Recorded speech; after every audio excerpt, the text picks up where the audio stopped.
دیکھو اسٹائل دیکھو, ادھر بھی ڈالا ہوا ہے, ادھر بھی رکھا ہوا ہے, ادھر ایک اور لگا ہوا ہے, پھر بھی بیچارے لگے رہتے ہیں. یہ کہتے ہیں جنات ہیں. تو آپ کہہ سکتے ہیں بھائی کیسے مشکل ہے. اصل میں دعا, اور ایک اور اشکال ہوگا, آپ کہتے ہیں لوگ تو بہت دعائیں مانگتے رہتے ہیں. کتنی دعائیں مانگتے ہیں نا, صبح شام دعائیں مارکیٹ میں چل رہی ہیں ہول سیل کے حساب سے. اصل میں وہ دعائیں پڑھی جا رہی ہیں, مانگی. بولو, دعا پڑھنا بہت آسان. یونس علیہ السلام نے مچھلی کے پیٹ میں لا الہ الا انت سبحانک انی کنت من الظالمین کہہ کے دعا پڑھی نہیں تھی, یہ دعا مانگی تھی. اور ہم کیا کر رہے ہوتے ہیں, پڑھ رہے ہوتے ہیں. جتنے مرد یہاں بیٹھے ہیں, جتنی خواتین بیان سن رہی ہیں اوپر, ان سے گزارش ہے کہ اپنے معمولات میں دعا کا اضافہ کریں اور اللہ سے دعا مانگنے کا معمول بنائیں.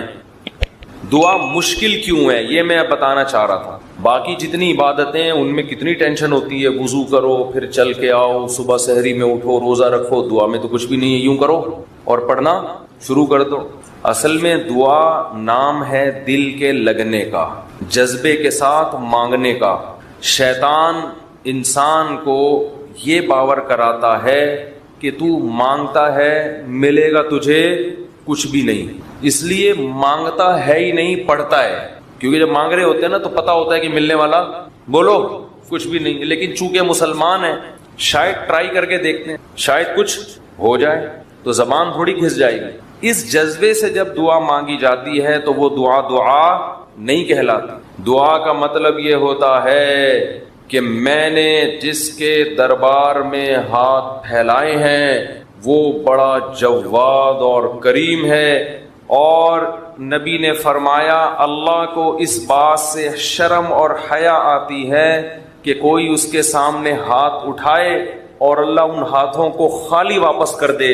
جیسے علاقے کا سیٹھ ہو, سخی بھی ہو, کوئی بھکاری اس کے پاس آئے اور وہ سیٹھ اسے دھکے دے کے نکال دے تو اسے شرم آئے گی اگر وہ غیرت مند ہوگا. تو اللہ سے زیادہ غیرت مند دنیا میں کوئی بھی نہیں ہے. تو جن کو یہ احساس ہو جاتا ہے نا کہ جو ہم مانگ رہے ہیں وہ مل رہا ہے, تو آپ سوچو ایک بادشاہ نے آپ کو آفر دے دی کہ یار جو 1 گھنٹے میں جتنا مانگنا ہے مانگ لو, میں سب دے دوں گا. تو آپ سارے کام کاج کو چھوڑ کر کس کو فوکس کرو گے؟ بولو. جب تک آپ تھک کے چور نہیں ہو جاؤ گے آپ رٹا لگا کے رکھو گے, مانگتے ہی رہو گے, مانگتے ہی رہو گے. آپ کو پتہ ہے سب مل رہا ہے. دوبارہ مثال دیتا ہوں. وزیر اعظم آ گئے بھی آپ کے پاس, آپ کے گھر پہ عیادت کے لیے, کورونا میں کوئی کیس چل رہا تھا, ایک مثال دے رہا ہوں, ایسا ہوتا نہیں ہے لیکن فرض ونس اپون اے ٹائم. اور اس نے آپ بلکہ بلینک چیک دے دیا آپ کو, کسی IMF نے بلینک چیک دے دیا, جتنے پیسے بولو گے مل جائیں گے. ایسا ہوتا نہیں ہے, مثال دینے پر گورنمنٹ کی طرف سے کوئی پابندی نہیں. تو آپ اس چیک پہ کیا لکھو گے؟ بولو. 5 روپے, 10 روپے, 20 روپے, 30 روپے. وہ کہے کہ ایک ہی دفعہ بھرنے کی اجازت ہے, دوبارہ آپشن. آپ پتہ کیا کرو گے, جو اس میں ہند سے جہاں لکھے جاتے ہیں نا 9 سے شروع کرو گے, وہ بھی چھوٹا سا 9 لکھو گے تاکہ جتنے 9 اس میں گھسیڑے جا سکتے ہیں میں گھسیڑ دوں. ایسا ہی ہوگا نا, چھوٹا سا 9 تاکہ بینک والا چشمہ لگا کے دیکھے. 9 یعنی 9 ارب 9 کھرب 99 ارب 99 کروڑ 99 لاکھ 99,999. کیا خیال ہے؟ نہیں آ رہی بات, میرا خیال ہے سمجھ. 9 کھرب سے بھی زیادہ اگر کوئی ہنسا ہوگا نا وہ بھی گھسڑ دو گے اس میں. 9 کھرب سے اوپر کیا ہوتا ہے؟ 99 کھرب. 9 کھرب نہیں, سوری غلطی ہوگی, یہ پورے 10 کھرب کا نقصان ہو رہا ہے بھائی. 99 کھرب 99 ارب 99 کروڑ 99 لاکھ 99,999 کا چیک بنا کے دو گے کہ نہیں دو گے؟ بشرطے کہ یقین ہو کہ یہ میں خواب نہیں دیکھ رہا ہوں. ورنہ بعض دفعہ آدمی کی آنکھ بھی کھل جاتی ہے ایسے موقع پہ. وہ ایک آدمی کی لاٹری نکلی نا اسی 99 کھرب روپے کی, یہ بہت 5 ارب کی لاٹری نکل آئی. تو جنہوں کی جو کمپنی تھی, جو بھی لاٹری جنہوں نے دی, انہوں نے کہا کہ یار کسی ماہر نفسیات کو بھیجنا چاہیے جو اس کو بتائے کہ تمہاری 5 ارب روپے کی لاٹری نکلی, کیونکہ ایک دم سے بتا دیا تو خوشی سے مر بھی سکتا ہے یہ. تو آرام آرام سے جا کے کوئی نفسیاتی ڈاکٹر اس کی نفسیات کو سمجھتے ہوئے اس کو بتائے گا. نفسیاتی ڈاکٹر کو بھیج دیا. نفسیاتی ڈاکٹر نے جا کے نا اس کو پہلے سمجھایا کہ دیکھ فرض کر لے تیری 1 لاکھ کی لاٹری نکل آئے, تو کیا ہوگا؟ اس نے کہا خوش ہوں گا میں. 1 لاکھ پہ اس نے کہا چلو نہیں مرے گا, ٹھیک ہے نا, اب لاکھ سے تھوڑا سا اوپر. اچھا فرض کر 20 لاکھ کی لاٹری نکلے. اس نے کہا یہ کروں گا, دکانیں بناؤں گا, یہ کروں گا, ایک پلاٹ خرید لوں گا. اچھا ایسے 20 لاکھ سے اوپر آیا, 1 کروڑ تک پہنچا, 1.5 کروڑ تک, 2 کروڑ تک, 3 کروڑ تک. 3 کروڑ میں کیا کرے گا جی, اتنی دکانیں لے لوں گا, بحریہ ٹاؤن میں گھر لے لوں گا وغیرہ وغیرہ. ہوتے ہوتے 5 کروڑ, جو اصل تھی نا 5 کروڑ تک آ گیا. اچھا یہ بتا 5 کروڑ کی لاٹری نکلی تو کیا کرے گا؟ اس نے کہا آدھی تجھے دے دوں گا. یہ سننا تھا, ماہر نفسیات کا انتقال ہو گیا. ماہر نفسیات کا انتقال ہو, وہ بیچارہ برداشت نہیں کر سکا. یہ تو یہ تو میں ایک مثال دے رہا ہوں. 99 کھرب, 99 ارب, 99 کروڑ, 99 لاکھ, 99,999 اشاریہ بھی لگا دے گا آگے 9999. لیکن چونکہ ایسا ہوتا نہیں ہے, IMF کبھی کسی کو ایسے بلینک چیک اس طرح سے نہیں دیتا نہیں ہے. اس لیے ہم یہ سب ہنسی مذاق کی باتیں سمجھی جاتی ہیں. لیکن اللہ کا معاملہ ایسا ہے کہ اللہ نے ہم سب کو بلینک چیک, بولو ہے, یہ بلینک چیک پکڑا دیا ہمارے ہاتھ میں. جو لکھنا ہے اس میں لکھ دو, میرے دربار میں پیش کر دو, میں دوں گا. جو مانگو گے بولو بھائی. اب جس کو اس پر یقین ہے نا, اس کو جتنا وہ دعا کو فوکس کرتا ہے اتنا کسی اور عبادت کو فوکس نہیں. وہ باقی عبادت کرتا بھی اس لیے کہ عبادت کر کے دعا مانگوں گا تو زیادہ قبول ہوگی. عبادت میں دعائیں زیادہ قبول ہوتی ہیں نا. تو یہ شیطان نے دماغ میں یہ ڈال دیا ہے کہ اللہ سنتا ہے دعائیں مگر قبول نہیں کرتا. اور اللہ کہتا ہے میں کرتا ہوں قبول, لیکن جس طرح تو چاہ رہا ہے اس طرح نہیں کروں گا میں قبول. اس طرح کرنا اگر شروع کر دی تو اللہ کا معاملہ ہمیشہ غیب پر ہے. یخشون ربہم بالغیب, جو اللہ سے ڈرتے ہیں بغیر دیکھے, جو اللہ پہ ایمان لاتے ہیں بغیر دیکھے, جنہوں نے جنت پہ یقین کیا بغیر دیکھے, جو جہنم سے ڈرتے ہیں بغیر دیکھے, جنہوں نے عذاب نہیں دیکھا. کیونکہ دیکھ لیں گے تو آزمائش ختم, پھر تو سارے نیک بن جائیں گے, سارے نیک. تو اللہ کہتے ہیں بھی مانگو نظر نہیں آئے گا. تو عقل مند لوگ گڑ گڑا کے اللہ سے مانگتے ہیں. اور یاد رکھو دعا میں تکبر کبھی مت کرو. تکبر نہیں کرو دعا میں. تکبر کیا ہے کہ اللہ کے سامنے روتے ہوئے شرم آ رہی ہے, یہ بہت بڑا تکبر ہے. دیکھو کسی دنیا دار سیٹھ کے سامنے انسان کو روتے ہوئے بھیک مانگتے ہوئے شرم آ جائے, یہ غیرت کا تقاضا ہے. لوگ کہتے ہیں نا اتنی سی حاجت پہ تو رو کیوں رہا ہے, کہتے ہیں نا لوگ, ارے آپ نے جا کے کسی سے لاکھ روپے قرضہ مانگا اور آنکھوں سے آنسو نکل گئے تو ٹھیک ہے, وہ ترس کھا کے آپ کو لاکھ روپے دے دے گا, مگر اس کی نظر میں آپ کی عزت بڑھے گی یا کم ہو جائے گی؟ کم ہو گیا. لاکھ کے پیچھے کیا کر رہا ہے؟ ابے یار ایک تو بولتے نہیں ہو نا, پھر مجھے تپ چڑھتی ہے.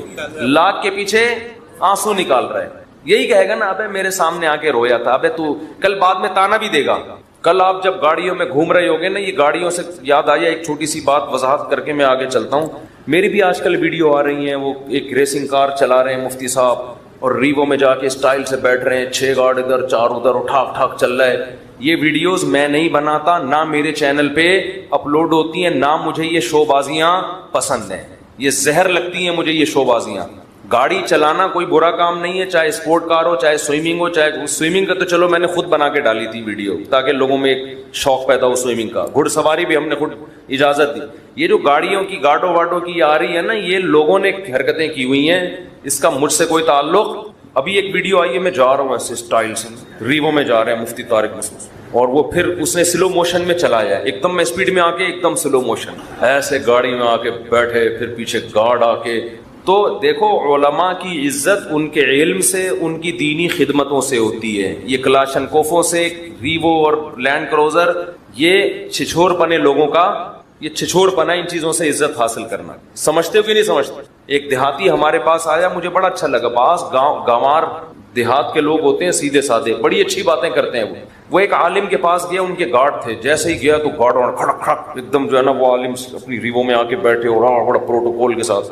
وہ گارڈ بھی شو مارنے کے لیے نا, خام خام میں وہ کیا ہوتا ہے یار, وہ تو گن کو لوڈ کر رہے ہیں نا شو مارنے کے لیے. تو یہ بیچارہ سیدھا وزیرستان کا تھا, یہ پٹھان تھا. مجھے کہنے لگا یار مفتی صاحب یہ تو شو بازیاں ہمارے ہاں اس سے بھی زیادہ ہیں. یہ علماء کو ان چیزوں کی کیا ضرورت ہے؟ جو آ رہا ہے تو ٹھک ٹھک کر کے نا وہ شو بازی, وہ ان کی شاید شو بازی کی نیت نہ ہو, لیکن دیکھنے میں ایسے ہی لگ رہا تھا. کہہ رہے علماء کی جو ہم عزت کرتے ہیں, ان کے علم, ان کے تقوی, ان کا اللہ سے تعلق ان کی دینی خدمتوں کی بیس پہ. کہہ رہے یہ ہمارے گاؤں میں یہاں سے زیادہ ہے. کہہ رہے ہمارے یہاں پوری ریپیٹر ہوتی ہے, مشین گنیں ہوتی ہیں. اس نے کہا بھائی یہ علماء کیا ٹھک ٹھک ٹھک لگا کے رکھی ہوئی ہے. کہہ رہے ہم لوگ علماء کی عزت علم کی وجہ سے کرتے ہیں, ورنہ یہ تو ہمارے ہاں ان سے زیادہ ہیں. حقیقت صحیح بات کی اس نے. یہ جو پروٹوکول اور بڑی بڑی گاڑیاں اور یہ گارڈ اور یہ سب چیزیں تو زرداری صاحب کے ہم سے زیادہ ہے بھائی یہ پروٹوکول تو. اور یہ جو دنیا دار لوگ ہوتے ہیں ان کے پاس یہ چیزیں زیادہ ہوتی ہیں. تو یہ چیزیں فخر کرنے کے قابل نہیں ہے, ضرورت کی چیزیں ہیں. ضرورت ہے تو رکھو, نہیں ہے تو نہیں رکھو. بنی اسرائیل نے کیا کیا؟ بچڑے کی عبادت شروع کر دی. حضرت موسیٰ بڑے غضبناک ہوئے. تو ایک تو یہ قرینہ ہے کہ اس قوم میں بھی گائے کی عبادت ہوتی تھی. دوسرا یہ کہ جب اس قوم کے کسی شخص کو یہ اعتراض ہوا کہ ہم دوبارہ کیسے زندہ ہوں گے, تو اس قوم میں ایک واقعہ ہوا جس کا اس قرآن میں یہاں ذکر بھی ہے جو آج ہم نے آیات پڑھی ہیں. وہ ذکر یہ ہے کہ ایک شخص قتل ہو گیا. کہا جاتا ہے کہ بھتیجے نے اپنے چچا کو قتل کر دیا وراثت لینے کے لیے. چچا کے اولاد نہیں تھی تو یہ پھر بھتیجوں میں آتی ہے اگر بھائی نہ ہو. تو بھتیجے نے کیا کیا؟ اپنے چچا کو قتل کر دیا, قتل کر کے غائب. اب پتہ ہی نہیں چل رہا کہ چچا کو قتل کس نے کیا ہے. تو حضرت موسیٰ علیہ الصلاۃ والسلام نے بنی اسرائیل کو حکم دیا کہ گائے ذبح کرو اور گائے کا گوشت اس مقتول پہ لگایا جائے گا تو مقتول کو اللہ زندہ کر دیں گے. اب اس میں حکمت کیا تھی کہ وہ اپنی آنکھوں سے دیکھ لیں کہ اللہ مردوں کو زندہ کر سکتا ہے. کذالک یحیی اللہ الموتى, قرآن کی آیت ہے. اسی طرح اللہ قیامت کے دن مردوں کو زندہ کرے گا. وَيُرِيكُمْ آیاتہ, اور اپنی نشانیاں اللہ تمہیں دکھاتا ہے. لعلکم تعقلون, تاکہ تم عقل سے کام لو. اب دیکھو اللہ تعالی مردے کو زندہ کرنے کے لیے کوئی اور طریقہ بھی تو استعمال کر سکتے تھے. گائے کو کاٹنے کا حکم کیوں دیا؟ بہت مشکل ہے سمجھانا. کیوں دیا حکم؟ بنی اسرائیل کے دلوں سے گائے کا تقدس اور عظمت نکل جائے, کیونکہ انہوں نے گائے کی عبادت تو چھوڑ دی تھی لیکن توہم پرستی کی دنیا سے نہیں نکلے تھے. جیسے میرے بیانات سننے والے عاملوں کے خلاف سن کے عقیدہ مضبوط ہو جاتا ہے, مگر پھر بھی دل میں کچھ کالا کالا رہتا ہے کہ کہیں کوئی کچھ کر نہ دے ہمارے اوپر. تو اس توہم پرستی کا علاج یہ ہے کہ جیسے اللہ نے بنی اسرائیل سے کہا کاٹو اس گائے کو, دیکھو کچھ بھی نہیں ہوگا, کاٹو اپنے ہاتھوں سے کاٹو. تو اسی طرح میں یہ کہتا ہوں کہ عاملوں کے خلاف صبح و شام بولا کرو, عاملوں کو جا کے بولا کرو کہ تمہارے پاس جتنے جن ہیں, چڑیل ہیں اور روحانی ٹوٹکے تمہیں جادو منتر آتے ہیں, میں بیٹھا ہوا ہوں, سارے تعویذ مجھے دو, میں اپنے شلوار کے نیفے میں رکھوں گا, اگر میرا ایک بال بھی خراب ہو گیا تو میرا نام بدل دینا. یہ کام جب تک نہیں کرو گے تو آپ کے اندر عاملوں کے خلاف کانفیڈنس پیدا نہیں ہوگا. فضول میں توہم پرستی میں ڈرتے رہو گے ان پاگلوں اور احمقوں سے.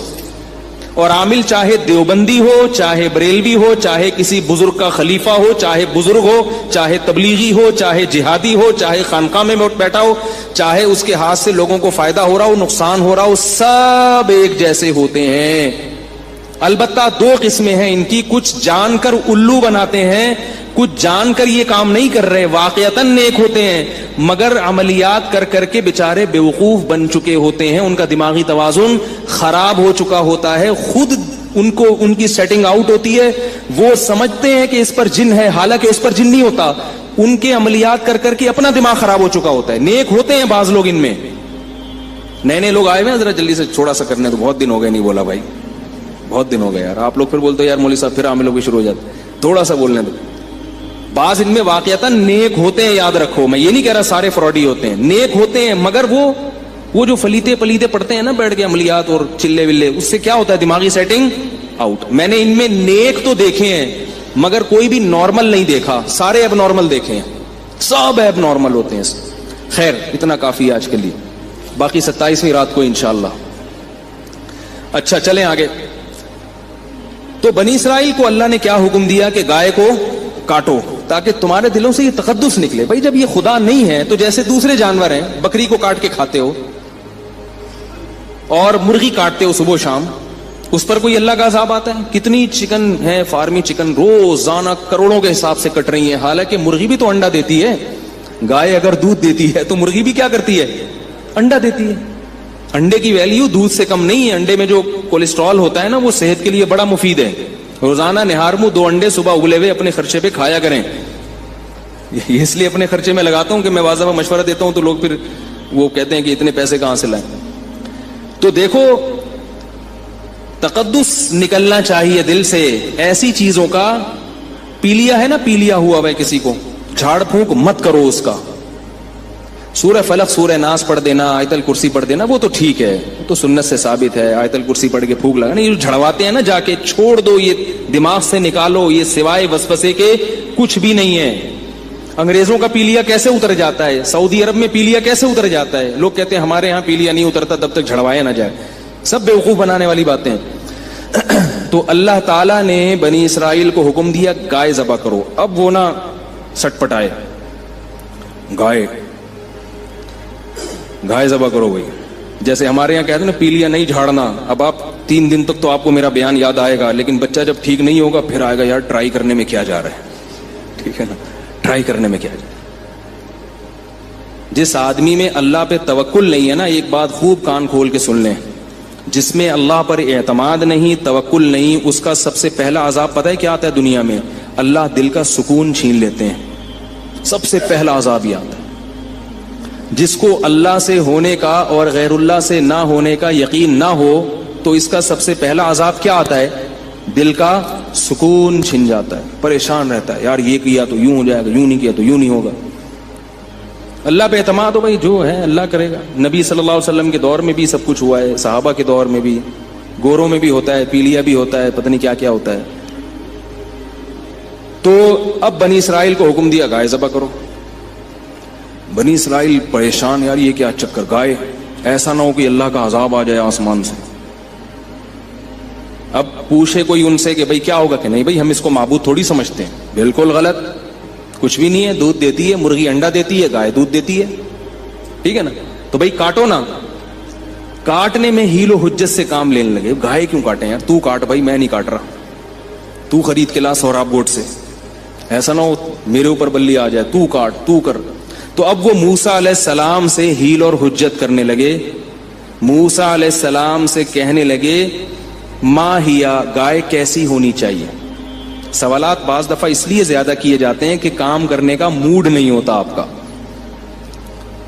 موسیٰ علیہ السلام نے کہا لا فارض ولا بکر, گائے جو ہے نہ تو بہت بچی ہو اور نہ بوڑھی ہو,